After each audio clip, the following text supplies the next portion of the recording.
What's one family saying or phrase you heard growing up that still sticks with you? "You don't belong here," my brother said, glass in hand, standing tall like some smug politician addressing a crowd that had already voted him into office without even considering another candidate. He didn't shout it, didn't sneer, didn't even flinch. He just said it like it was a fact, as solid and obvious as the sun hanging over the lake behind him, glinting off the champagne flutes and the polished wood deck where my entire family stood laughing, toasting, wrapped in summer linen and golden hour light. They didn't see me at first. I was still sitting in my car at the edge of the gravel path, just past the driveway that circled around the lake house, our parents' lake house, mind you, the same house I helped save from foreclosure when Dad had that second stroke. But no one waved. No one wondered where I was.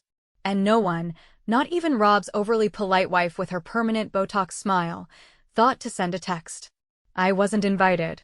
I wasn't missed. And when I showed up anyway, parked out a view and stepped quietly up the side yard, I wasn't greeted. I was rejected. Like a memory they'd long buried under a pile of their own stories. That's when he said it. "You don't belong here." And when I say he said it without blinking, I mean it. His face was carved from that smug kind of certainty that only men like Rob develop when the world never makes them pay full price for anything. I didn't cry. I didn't make a scene. I just nodded, smiled, because that's what you do when your dignity's hanging by a thread and the only person who can save it is yourself, and I turned around and walked away. That walk from the backyard to the gravel where I'd parked was maybe 60 seconds long, but I swear I aged a year inside it. You ever walk away from people you once built your life around and realize they wouldn't even notice if you never came back? That was the walk. That was the moment I knew I was done pretending. What Rob didn't know, what no one in that picture-perfect, pastel-clad, wine-sipping gathering knew, was that their entire lifestyle, from the private school his kids proudly flaunted on Instagram, to the mortgage on that very lake house where they now toasted each other like royalty, and even the platinum-tier health plan his wife relied on for her anxiety meds and cosmetic procedures, still quietly rested on the foundation I built years ago. Not because I was generous or altruistic or trying to buy affection, though I'm sure that's the story he told everyone, but because when Mom had her third fall, and Dad had that terrifying medical bill pile up, and Rob was unemployed for the third time in 5 years, someone had to be the adult. Someone had to stop everything from collapsing. And that someone, of course, was the one they no longer saw. That night, after I drove back to my apartment, modern, sterile, too quiet, and entirely paid off, I sat at my kitchen table, poured myself a neat scotch, and opened my laptop. I didn't cry. I didn't call a friend. I didn't scroll through old photos or reread texts that were already 3 years stale. No, I logged into 3 platforms, one for the kids' education fund, one for the health plan I'd attached them to through a consulting clause in my LLC, and one that managed the shell company holding Rob's mortgage, which I'd quietly bought into when the housing market took a dip and he needed someone to vouch for him. It wasn't vindictive. Not then. Not yet. I just looked at the numbers and remembered, with crisp, brutal clarity, that none of them had ever once said thank you. Not once. And for years, I had swallowed it. I told myself that family was messy, that people forget, that I didn't need validation because I had my own money, my own success, my own friends. But you know what money doesn't buy? Inclusion. Money doesn't get you into the photo if they already decided you don't belong in the frame. And after seeing that toast, the glasses raised, the clinking, the fake nostalgia built on a story that conveniently cropped me out, I knew I wasn't imagining it. They'd erased me. On purpose. What really got me, though, wasn't Rob's words. It was the way everyone else went along with it. My Aunt Marlene, who used to braid my hair at the cabin when I was 9. My cousin Jenna, who cried into my lap after her second divorce. Even my younger niece Emma, who once begged me to take her to her first coding camp and beamed when I said yes. All of them toasted. All of them laughed. All of them turned away. So no, I didn't cry that night. But I did start typing. I reviewed the monthly disbursements from the kids' trust. I checked the account balance and the upcoming tuition invoice. I opened the folder labeled LLC mortgage contracts and reviewed the clause Rob had signed without reading. Typical Rob, allowing for interest adjustment if the primary guarantor dissolved their financial tie. I looked at the insurance portal and saw his wife had her dermatology pre-approvals pending. Then I did something simple. Something clean. I clicked terminate on all 3 platforms, not in a fit of rage, not with screaming or cursing or tears. Just the way you'd turn off a faucet that's been running too long, wasting water, soaking the floors you've been trying to keep clean. It felt surgical. Not cruel. Just overdue. Some people think revenge comes with fire, with shouting and slamming doors and dramatic exits. Mine came with a login, a few well-placed keystrokes, and the slow, quiet collapse of a life built on borrowed generosity. And maybe that makes me heartless. Maybe I'll wake up one day and regret it. But in that moment, sitting in my perfectly silent kitchen, scotch warming my throat, laptop screen glowing soft blue in the dark, I felt nothing but peace. They said I didn't belong. So I took that seriously. And now? Now they were about to find out just how much they depended on the woman they chose to forget. It's funny how people remember things not the way they happened, but the way that flatters them most, the way that casts them in soft, forgiving light while others are blurred out, twisted, or erased entirely. As if the truth itself was too inconvenient to carry along, so they just leave it behind like a broken suitcase on the side of the road and pretend they never needed it in the first place. My family, particularly my brother Rob, had perfected this selective memory, turned it into a kind of sport over the years, where he was always the misunderstood hero who tried his best, and I, Maggie, the difficult one, the distant one, the career girl who never quite fit the mold, was written off as someone who had chosen her path away from them, like I had packed my bags and vanished of my own volition, instead of slowly being pushed out of the frame one silent slight at a time. But memories, real ones, the kind that leave marks, don't vanish just because no one else brings them up anymore. I still remember the day Rob dropped out of college the first time, coming home with his tail between his legs and that stupid excuse about how higher education wasn't for everyone, blaming the professors, the system, the pressure, everything except himself. He had already burned through the bulk of our parents' savings by then. Tuition paid up front for the semester he never finished, books unopened, and dorm room fees spent on beer and poker nights. Dad had to take out a second mortgage to keep things afloat, which made him bitter and more withdrawn, and Mom just smiled that pained, supportive smile like a woman who had spent her whole life learning to look the other way when men around her disappointed her. I had just landed my first job at a scrappy little software firm, doing back-end code on legacy systems that barely functioned, making barely enough to cover rent and groceries, but I still offered to help cover the mortgage gap. No one asked me to. They never had to. I just knew that if I didn't, the house would go, and the shame that would have settled over our parents like mildew wasn't something I could stomach. So I wired the money quietly, directly, without fanfare, and let Rob carry on as if nothing had happened, as if the bills had magically paid themselves and the roof over his head was never in danger of disappearing. And it didn't stop there. Over the years, I kept stepping in. When Mom needed surgery and their insurance wouldn't cover the specialist, I negotiated with the hospital and paid the difference. When Rob's wife, Christine, was diagnosed with an autoimmune disorder and couldn't get coverage through his fly-by-night job, I added her to my corporate health plan under a consulting loophole that no one ever questioned. When their daughter, Emma, got into a prestigious private school and the tuition was more than what Rob made. In 3 months, I set up a silent education fund through an irrevocable trust, using a third-party administrator so it never traced back to me directly. Every time they needed something, I was there, not because I wanted recognition, not because I wanted to be the hero, but because I believed, like an idiot, that family meant showing up even when no one applauded you for it. And still, the narrative they built around me was one of distance and coldness, like I was just too self-absorbed to care. I can still hear Rob's voice at a family gathering, telling some half-drunken story about how Maggie always did her own thing, painting me as the sister who couldn't be bothered with birthdays or holidays, who didn't know the names of her niece's teachers or what time the Thanksgiving dinner started.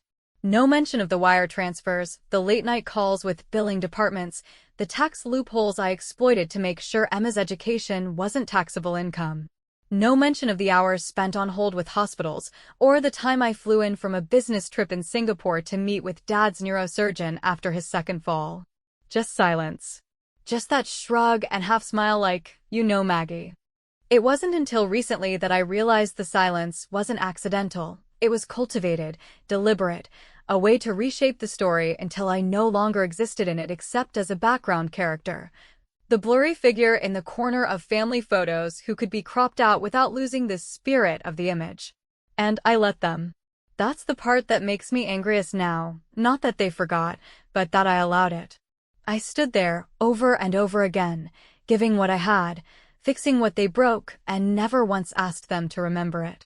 I assumed the truth would be enough, that eventually they'd see the whole picture. But they didn't. They never would. And now it was too late for seeing.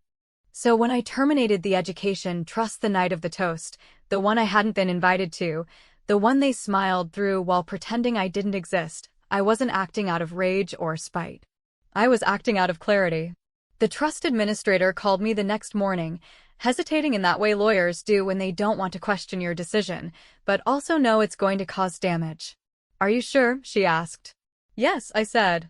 "I'm done subsidizing people who won't even acknowledge I'm alive." She didn't press further. She didn't have to. I watched the transaction clear. Tuition installment canceled. Payment request flagged for manual review. The system would send Rob a notice in 5 business days. Just enough time for the fantasy to keep coasting before the cracks started showing. Later that evening, I reviewed the corporate health plan roster. Christine's name still sat there, tied to a consulting position Rob held on paper, a role he hadn't actually performed duties for in over a year.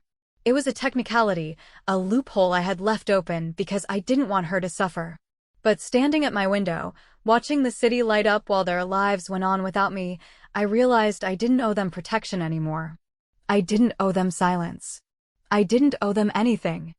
I flagged her account for review and forwarded a termination recommendation to HR, citing lack of engagement and contract fulfillment. It was just bureaucracy, cold, clean, and by the book. No drama. No screams. Just the slow, methodical dismantling of the safety net they'd never even thanked me for weaving beneath them. Maybe some people will say I went too far. That I should have confronted them directly, demanded answers, insisted on recognition. But when you've been invisible long enough, sometimes the only power left is silence. And if they were going to pretend I wasn't there, then I'd show them exactly what life looked like without me. This wasn't revenge, not yet. This was the prelude. This was the moment the story they told themselves began to unravel. They forgot history. I just reminded them what it cost. There's a certain irony in watching someone who believes they're standing on solid ground take their first step and realize the floor beneath them was never theirs to begin with. It's not the fall that hurts them first. It's the shock, the confusion, the wild disbelief that someone else was holding the strings the entire time, strings they never bothered to notice because they were too busy playing the part of the self-made man.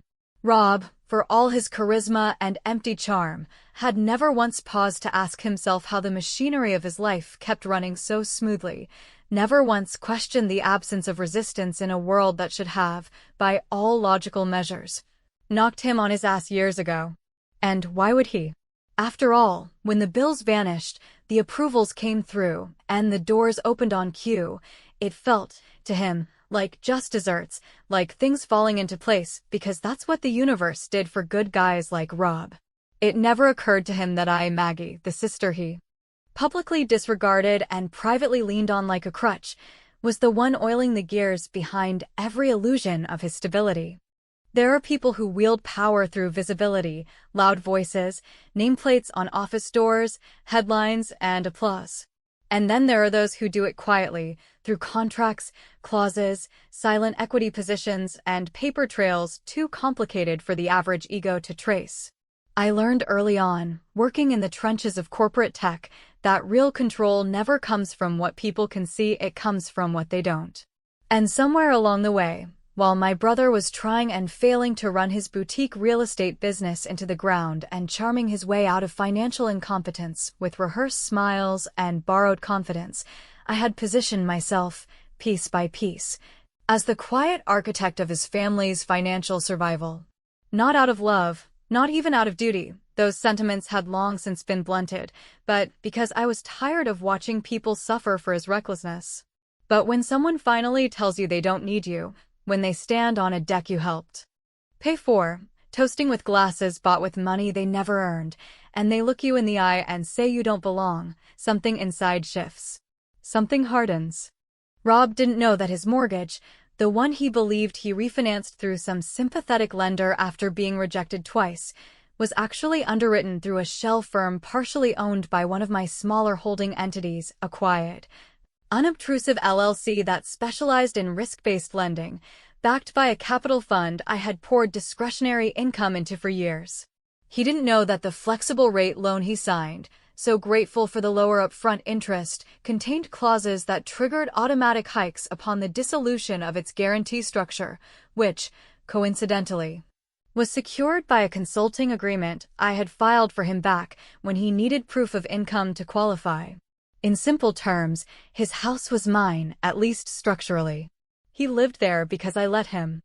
As for Christine, his endlessly accommodating wife who carried herself like a woman who had never once looked too closely at how the bills were paid, as long as the Botox appointments were covered and the pharmacy never declined her prescriptions. Her health insurance had been tethered, for the better part of 4 years, to a group policy I managed through my company's residual benefits program.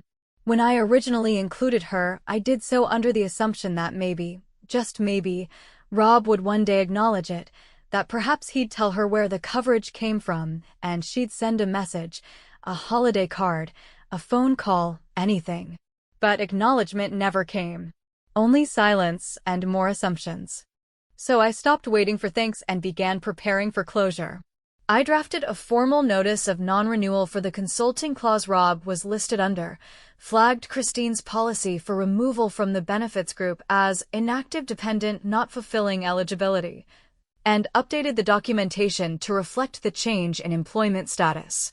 HR processed it without blinking. Paper is easy to move when emotions aren't involved. And I, for the first time in years, felt the early tremors of what true boundary setting looks like. It wasn't cruel. It was overdue. The final lever, the one I had always considered too cruel to pull, was tied to Emma and Noah's education. Their tuition had been paid, term after term, through a fund built from stock dividends and bonuses I allocated after every successful fiscal year, funneled through a trust fund disguised as a philanthropic education grant. I knew that pulling the plug would cause the most direct harm to the kids, too bright, promising teenagers who hadn't asked for any of this and who probably believed their father was the one working miracles behind closed doors. I wrestled with it. I stared at the confirmation screen for almost an hour, hovering over the suspend disbursement button like someone trying to decide whether or not to detonate a bridge with innocent people still crossing it. But then I remembered that day at the lake, remembered the way Emma looked at me, not with hostility, but with blankness, as if she genuinely didn't recognize me as someone who had shaped any part of her world. And maybe she didn't.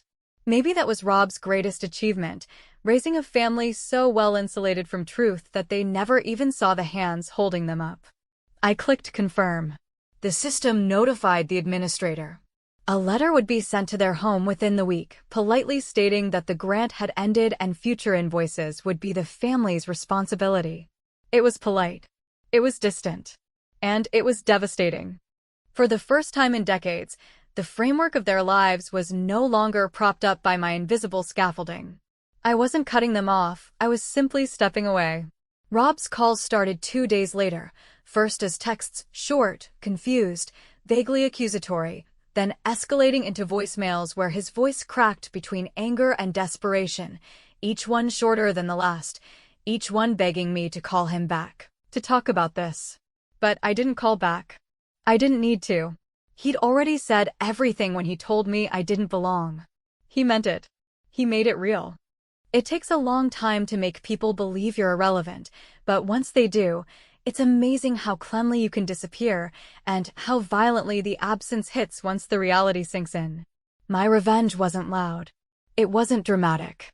It was the removal of gravity from a planet that had long taken orbit for granted. They never saw the strings. But now, with nothing left to hold them up, they were about to feel what it was like to fall. There's a specific silence that follows after you've set something irreversible in motion, a silence not of peace or calm, but one of weight, of anticipation. Like the world itself has drawn in a long breath and is holding it in the moments before something finally shatters.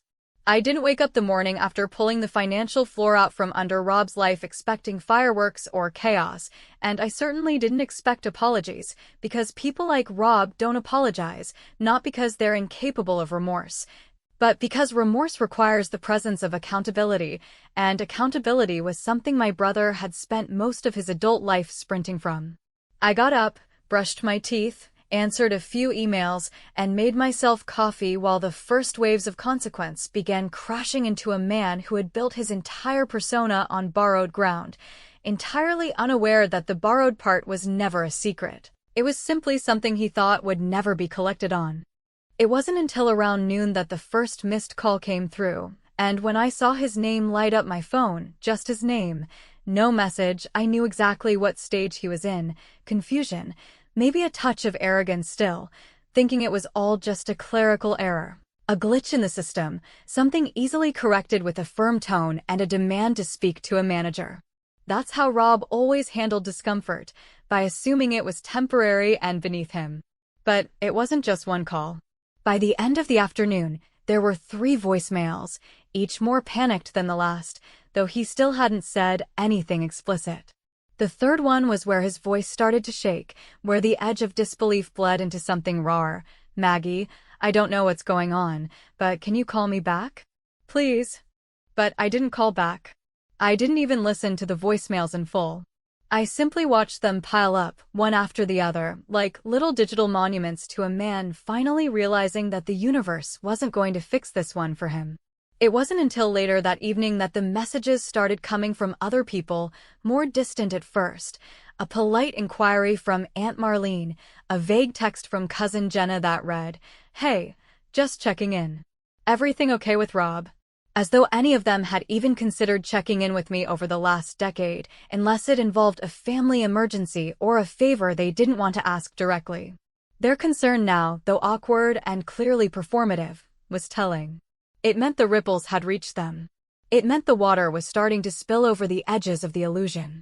By the next morning, the ripples had become waves. I received a call, not from Rob, but from Emma's school, from a stressed administrator who explained, with that particular tone of someone trying very hard to remain composed, that the tuition installment scheduled for auto payment had bounced. And when they reached out to the family, they were told there had been some sort of error with the trust. The administrator asked if I might have any insight.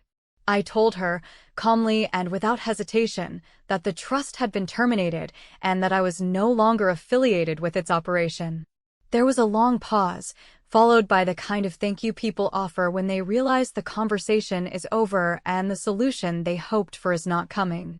I hung up, poured myself another cup of coffee, and sat in the stillness of my apartment, feeling no elation, no thrill of victory, only clarity.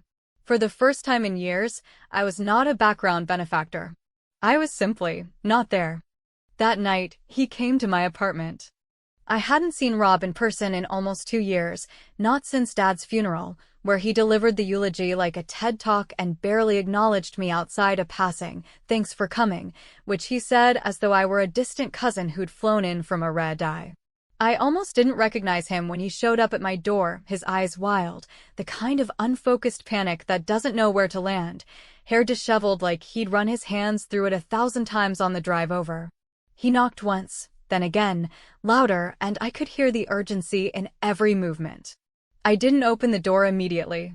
I made him wait, just long enough for the discomfort to settle, for the realization to set in that this wasn't going to be another easy fix, another Maggie rescue.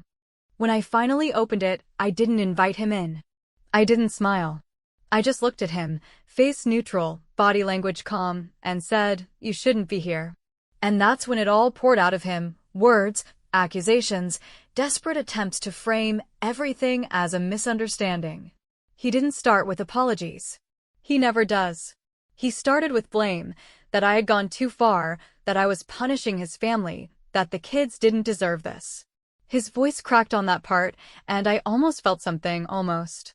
But then he made the mistake of saying, "This isn't about us. This is about them." And that was when I knew he still didn't understand. I told him quietly, firmly, with a steadiness I hadn't known I could summon, that this had everything to do with us, that the moment he decided I didn't belong, I believed him. And the only thing that was changing now was his realization that my absence had consequences. I told him that every benefit, every piece of support, every dollar funneled into his life had come not from obligation, but from choice, a choice I had made, year after year, silently and without credit. Because I believed that family meant showing up even when it hurt. And that when he made it clear that I was not part of that family anymore, I took him at his word. He stood there, stunned, eyes darting like he was trying to find the right line to reel me back in, but there was nothing left. He didn't know me anymore, and the version of me he thought he could manipulate had died the moment he raised that glass without even noticing I wasn't there. He left without another word. Just turned around and walked back down the hall, shoulders slumped, the full weight of his unraveling beginning to settle in. I closed the door and leaned against it, not with relief, but with something colder, harder, satisfaction, maybe, or something deeper, like the final click of a lock you've waited years to secure. Over the next few days, more calls came in, some pleading, some angry, some wrapped in the language of forgiveness, as if that word alone could undo everything, but none of them changed anything. Because the truth is, the only call I had ever wanted from Rob was the one where he said, "Thank you," not as a formality, not as a PR move, but as a genuine acknowledgement of the years I had spent holding him up while he acted like I didn't exist. That call never came. And now it never would. The thing no one tells you about revenge, the kind that isn't loud or flashy or soaked in adrenaline, but the kind that's methodical, deliberate, and rooted in a deep reservoir of disappointment, is that it doesn't come with a feeling of triumph. Not in the way you expect. There's no applause, no closing music, no final dramatic shot of you walking away from the ruins you left behind. Instead, there is quiet, a strange, steady kind of quiet. Like the hush that settles over a field after a fire has eaten through every blade of grass, leaving only smoke and the faint smell of scorched earth behind. It's not peace exactly, but something adjacent to it, like peace with the sharp edges still intact. That's what the weeks after Rob's unraveling felt like. Not victory. Not regret. Just silence that finally belonged to me. By the third week, the calls had stopped. His number no longer appeared on my screen. The messages from extended family had fizzled out too, replaced by a strange and sudden void, the kind that only appears after people realize you're not going to play your assigned role anymore. Especially when that role involved smiling politely while being walked over like a rug that was supposed to stay clean regardless of the mud they tracked across it. I heard, through someone's poorly secured Facebook post, that Christine had moved in with her sister for a while, citing stress and financial instability as reasons for the separation, two words that, ironically, had once seemed completely foreign to her. Rob, apparently, had taken a job at a local car dealership, the kind of position he used to sneer at when it came up in conversation, as though honest work was beneath him unless it involved business cards and catered meetings. Now he was clocking in, selling mid-tier sedans to couples arguing over monthly payments and trying to pretend like the leather seats were luxury. I didn't feel sorry for him, but I also didn't feel glee. What I felt was the precise satisfaction of a boundary finally enforced, not out of spite, but out of necessity. The house, the lake house that had once belonged to our parents and had, for years, been propped up by my quiet funding, was officially listed for sale. A part of me wondered if he'd even told his kids why, if he'd confessed the truth or simply spun another version of the story where the big bad sister had decided to torch everything out of jealousy or bitterness. But then I realized it didn't matter. They would grow up. They would learn. And maybe one day, If they were curious or brave or just unlucky enough to stumble onto the paper trail I'd left behind, because yes, I left it all where it could be found if someone really wanted to understand, they'd piece together a different narrative. One where the villain was the silence, not me. In the middle of all of it, I found myself returning to a place I hadn't visited in years, not out of nostalgia, but because I needed to see it with new eyes. The lake house, now emptied out and stripped of its carefully curated weekend glamour, stood quiet beneath a sky that felt too big, too blue for what the house represented. I didn't announce my visit. I didn't ask permission. The keys I still had, cut 20 years ago and never returned, still worked. When I stepped inside, the first thing I noticed wasn't the dust or the absence of noise, but the stillness, thick, weighted, like the house itself had been holding its breath for too long. There were remnants, of course. The framed graduation photo of Emma still sat on the mantel, slightly askew. A pair of Christine's designer heels rested near the back door, as though she might come back for them at any moment, though we both knew she wouldn't. On the fridge, faded by time and sun, was a single note, handwritten in my mother's slanted cursive, barely legible but still defiant in its presence. Family is who shows up. I stood there for a long time staring at that note, the words echoing in my mind with a weight I hadn't anticipated.